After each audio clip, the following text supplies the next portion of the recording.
अस्सलाम वालेकुम। दोस्तों, आज है 19 नवंबर 2022 और दिन है हफ्ते का। आज सबसे पहले तो शुरू करते हैं हम थप्पड़ से। थप्पड़ किसको पड़ा, आए इसकी हकीकत जानते हैं। थप्पड़ देखें, रात से ये न्यूज़ बड़ी चल रही थी और बड़े सीनियर लोगों की तरफ से मैसेजेस आ रहे थे कि थप्पड़ क्या है, थप्पड़ पड़ा। देखें, ये सिविल सुप्रीमेसी की तौहीन है अगर ये थप्पड़ पड़े तो। अव्वल तो है ऐसा कुछ भी नहीं, कोई थप्पड़ वप्पड़ नहीं पड़ा, कोई वो नहीं हुआ, लेकिन ये एक सिविल सुप्रीमेसी की जो है ये एक तरह से नफ़ी है। इतने बड़े इदारे में, इतने बड़े ऑफिस में बैठने वाला शख्स, भले वो किसी भी तरीके से बैठा हो, लेकिन ये थप्पड़ ना तो पड़ा है ना ये अफवाहें हैं। याद होगा आपको कि 9-10 अप्रैल को जब खान साहब निकले थे अपने ऑफिस से, तो उस वक्त भी ये आवाज़ें बड़ी गूंज रही थी। BBC लंदन ने भी इस पे एक पूरा आर्टिकल छाप दिया था कि जी थप्पड़ पड़ा है। नहीं, ऐसा नहीं हो सकता। थप्पड़ वप्पड़ की बातें दूर की हैं, ये बस अफवाहें फैलाई जाती हैं एक तरह से दिखाने के लिए कि जी देखें जी उसकी तजलील जो वज़ीर आज़म हाउस है उसमें थप्पड़ का तो सवाल ही पैदा नहीं होता। क्यों? वज़ीर आज़म एक अवामी ओहदा है, अवाम चुनती है इसको। भले शहबाज शरीफ जिस तरह भी आए, लेकिन वो जिस कुर्सी पे बैठे हुए वो पाकिस्तानी अवाम की एक इज़्ज़त है, वक़ार है। अब चलते हैं जी, थप्पड़ असल में पड़ा किसको है। थप्पड़ ये देखना है कि थप्पड़ पड़ा किसको है। थप्पड़ पड़ा है तो जी थप्पड़ अवाम को पड़ा है।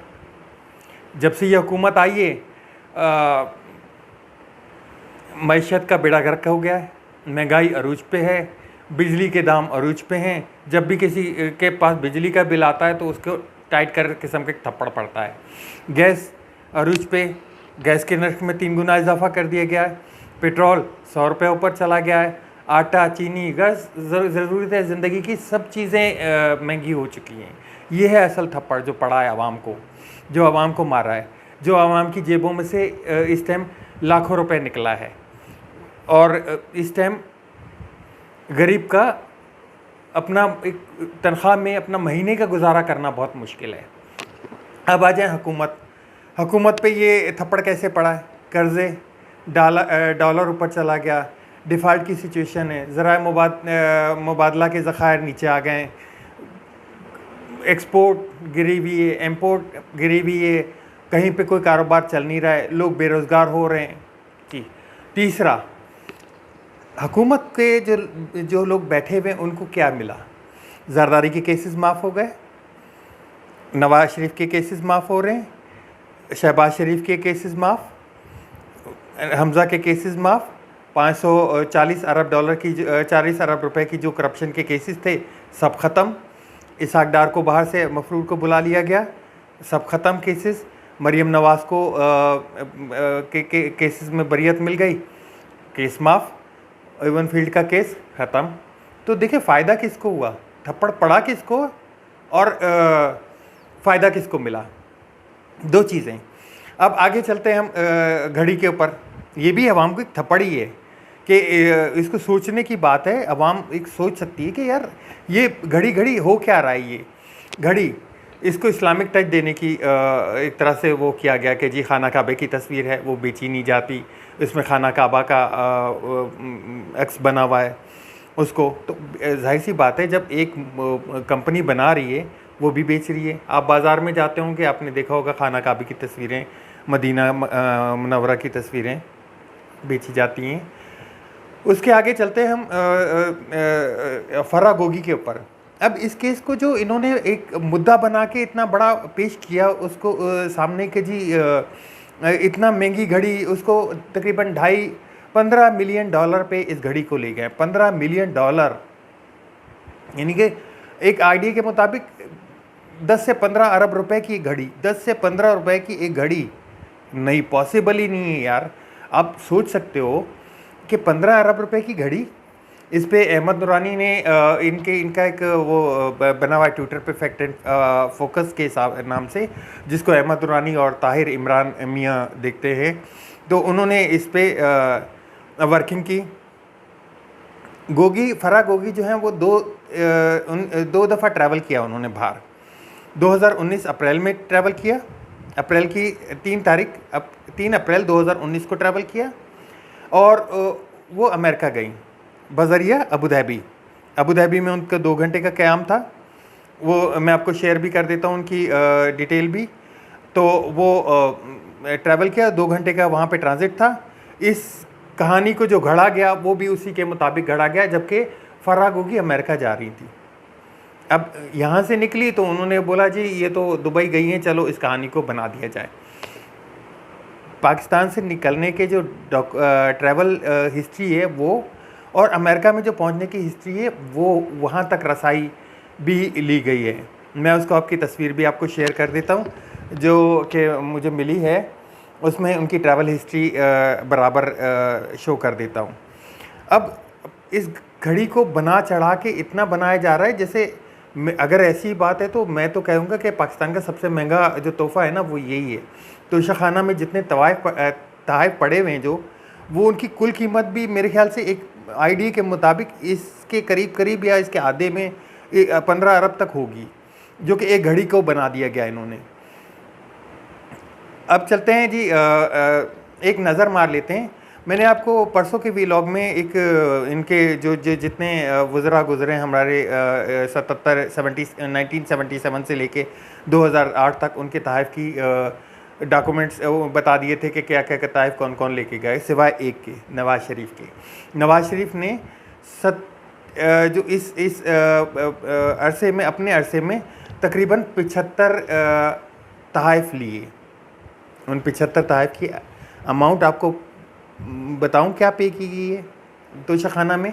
तोशा खाना में 14 लाख रुपए के बदले 75 तहाइफ लिए गए। आप उनको अगर डिवाइड करोगे तो मे बी 10-10 हज़ार पे भी ना आइए, 20,000 30,000 करके 50 रुपए पे कालीन लेके गए ये, ठीक है। और 75 तहाइफ 14 लाख में। चलते हैं जी बेनज़ीर भुट्टो के हवाले से, जो बिलावल आजकल आपको बहुत चीखते हुए नज़र आ रहे हैं इस घड़ी के ऊपर।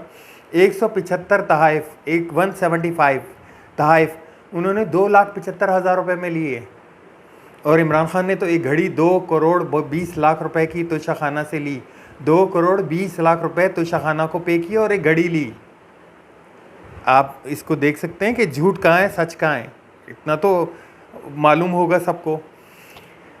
और वो जो शौकत अजीज़ 1126, जिस पे मैंने आपको लास्ट व्लॉग में बताया था कि 1126 तहाइफ लेके गए, इम्पोर्टेड, हमारे वज़ीर आज़म थे उस वक्त के, जो बाहर से सिर्फ बुलाई से लिए गए थे, सिटी बैंक के CEO थे जो, उनका हिसाब तो किसी के पास है ही नहीं। जितने वज़रा आज तक गुज़रे हैं या जितने तहाइफ आज तक लिए गए, सबसे बड़ी तादाद शौकत अजीज़ की है जो 1126 तहाइफ अपने साथ लेके गए हैं। अब नेक्स्ट चलते हैं जी हम आज इमरान खान पे। इमरान खान ने आज बड़ा ऐलान कर दिया है जी अपना लॉन्ग मार्च का। लॉन्ग मार्च की उन्होंने 26 नवंबर 2022 हफ्ते का दिन पिंडी पहुंचने का फ़ैसला किया है। अब इसमें 2 चीज़ें हैं, पिंडी या इस्लामाबाद। लास्ट में मैंने जो उनकी तकरीरें नोट की हैं, उन्होंने लास्ट जो कल है उन्होंने इस्लामाबाद का नाम लिया है, बाकी उन्होंने पिंडी का नाम लिया है, ठीक है। पिंडी पहुंच के ये वहाँ पे रवात के मुकाबले मकाम पे सब इकट्ठा होंगे, एक बड़ा जलसा होगा। बस इसकी टाइमिंग देखनी पड़ेगी, इसकी टाइमिंग बड़ी ही ज़बरदस्त है। 26 नवंबर 2022, 26 नवंबर यानी कि जो बड़ी तकर्री है उससे 3 दिन पहले, और इतनी लेट कि ये तकर्री उस वक्त अनाउंस हो चुकी होगी। तो जैसे बिलावल भुट्टो साहब का आज आया कि जी तकर्री में ये जो है उसको एक तरह से इसको ट्विस्ट किया जा रहा है, तो ऐसा कुछ भी नहीं है। उन्होंने तो कहा है मैं बाहर बैठूंगा और देखूंगा, वेट एंड सी की पॉलिसी उन्होंने अपनाई है। और दूसरी एक बात बताऊं, नो टेंशन, उन्होंने ये जो अनाउंस किया है, नो टेंशन, कोई इसमें सब फंस गए और बुरी तरह फंस गए। ये लॉन्ग मार्च इतना लंबा किया गया है, इतना लंबा किया है, लंबा क्यों ना होता। इमरान खान को गोलियां लगी हैं, लास्ट उन्होंने अपने उसमें बता भी दिया था कि जी मुझे गोलियां लगी हैं तो तेज़ कैसे चलेगा, अब तो स्लो चलेगा। दूसरा, इमरान खान को डॉक्टरों ने भी बोला है 70 साल एज है उनकी, उनको गोलियां लगी हैं, और अब जब उनको गोलियां लगी हैं वो इतनी तेज़ी से तो रिकवर नहीं हो सकती हैं, स्लो ही रिकवर होंगी। उन गोलियों पे भी बहुत से लोग बहुत सी बातें कर रहे हैं। कल आपने जो देखा होगा अपना जो मरियम औरंगज़ेब ने ज़बान यूज़ की है, माशाल्लाह क्या बात है उनकी। खैर गोलियाँ ही नहीं लगी उनको। अब उनकी मर्ज़ी है, लेट आराम से पहुंचना चाहते हैं और बहुत अच्छी टाइमिंग चूज़ की है। तकर्रुरी हो भी जाएगी, तकर्रुरी भी नहीं भी होगी, किसी को एडवेंचर का मौका नहीं मिलेगा यहाँ पे। दूसरा, इम्पोर्टेड हुकूमत फंस गई है बहुत बुरे चारों तरफ से। केपीके का जलसा भी पहुँच रहा है, पंजाब का जलसा भी पहुँच चुका है, फैसलाबाद वाला भी जलसा पहुँच चुका है और कराची से भी लोग आना शुरू हो गए हैं वहाँ पे। ऊपर से कश्मीर, गिलगित बल्तिस्तान यहाँ से भी पहुँचना शुरू हो गए हैं। तो देखते हैं कि जी 26 नवंबर को होता क्या है।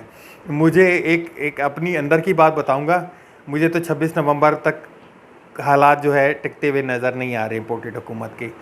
बिग विक्ट्री मिल जाएगी खान साहब को। खान साहब ने बड़ी मेहनत से और बड़ा प्लानिंग से ये किया है। लॉन्ग मार्च तकरीबन आलमोस्ट 1 महीना लंबा हो चुका है, तकरीबन 1 महीने से सड़कों पे हैं सब। तो अब जब इन्होंने तारीख दे दी है 26 नवंबर की, 26 नवंबर वेरी इंपॉर्टेंट है। मैं दाद देता हूँ इमरान खान की, बहुत ज़बरदस्त शानदार स्ट्रोक खेला इन्होंने। ना तकर्रुर के ऊपर असरअंदाज हो रहे हैं और ना इम्पोर्टेड हुकूमत को कहीं जाने दे रहे हैं। इम्पोर्टेड हुकूमत चारों तरफ से पैक हो चुकी है। और इमरान खान ने इस्टेब्लिशमेंट को एक और मुखातिब करते हुए आज की तकरीर में बोला, अगर आप मान ही लेते हैं ये साजिश नहीं है तो आपने इन चोरों को मुल्क पे सवार क्यों होने दिया? इन चोरों को तो कम से कम सवार नहीं होने देते। ये बड़ा सवाल है कि ठीक है जी, साजिश नहीं हुई, मान लेते हैं कि जी वो एक पॉलिटिकल प्रोसेस था और उसका हो गया और मेरी हुकूमत चली गई, लेकिन इन चोरों को तो आप हुकूमत में ना आने देते ना। आपको याद होगा कि जब से इमरान खान को हुकूमत मिली है, बार बार यही दोहराते थे कि भाई अब ये इस तरह के चोर नहीं आएंगे, अब इस हुकूमत से दूर रहेंगे, अब पाकिस्तान महफूज है, महफूज हाथों में। फिर वही आके बैठ गए। अब तो एक धड़का से ही लगा रहेगा कि अब आए कि कब आए, लेकिन इंशाल्लाह पाकिस्तान की आवाम जाग गई है और पाकिस्तान की आवाम अब इनको नहीं आने देती। मिलते हैं नेक्स्ट व्लॉग में, आज तक के लिए इतना ही। कल मिलेंगे इंशाल्लाह। अल्लाह हाफिज़। पाकिस्तान जिंदाबाद।